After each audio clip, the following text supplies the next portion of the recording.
আসসালামু আলাইকুম। এই হলো ই টাইপের বর্তমান অবস্থা। সংযোগ রাস্তা মোটামুটি কমপ্লিট।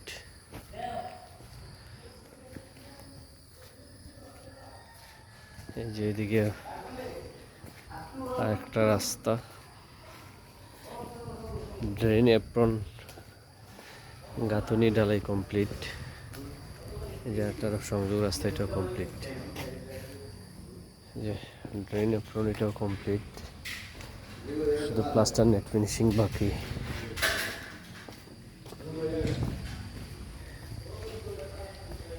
এই যে আমরা পিছনের দিকে যাচ্ছি, এই হলো ব্যাক সাইড।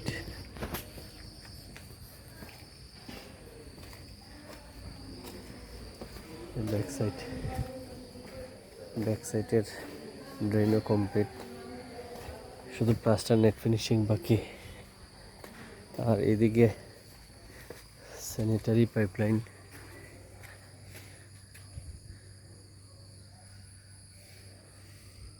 সংযোগ দিছে, এখনো এটা অনেকটা এখনো সম্পূর্ণ হয় নাই সংযোগ স্থাপন।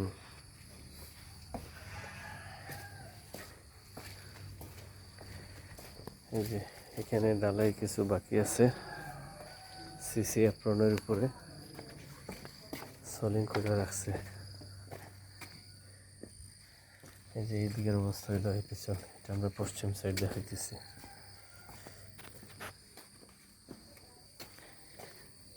এই হলো অবস্থা।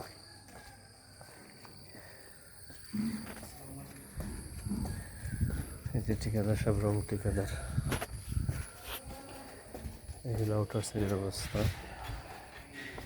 আর ভিতরের সাইড এখনো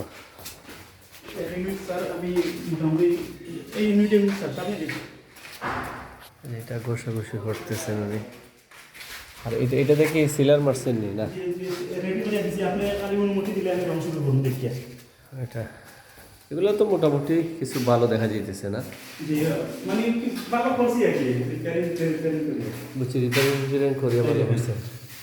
এটা কি 1 ফুট মারছেন? জি 1 ফুট মারিয়া দিয়ে দিছি সিলার করিয়া। আর যখন 1 ফুট মারছেন তো এগুলো যে ইয়ে লাগে না, ওই যে একটু এটা যে গোটা গোটা লাগে না? এখন পেপার দিমু আবার ওই যে প্রথম ফুটের যে লগে জো আছে ফিনিশিং যেন ঠিক থাকে, ফিনিশিং ঠিক না থাকলে তো বিপদ, বুঝছেন নি? আপনি রং করলেন আর পরে আবার এটা এব্রোতে থাকলেন, এরপরে ক্লিয়ার যেন থাকে, যে চৌকাঠটা যেন পরিষ্কার চৌকাঠের মতো দেখা যায়, স্কার্টিংটা যেন স্কার্টিংয়ের মতো দেখা যায়, এটা আপনি কালকে সার্ফ এক্সেল দিয়ে দইছি দরজাগুলো দেখেন একবার হাতে দেন, বুঝছি, এইভাবে ফিনিশিং যেন থাকে আর কি। এটা কি অবস্থা? এটাতে তো গাছ জন্মেছিল, এখানে ভালো মতো সিলার টিলার মারবেন যাতে লিফটিং না হয়।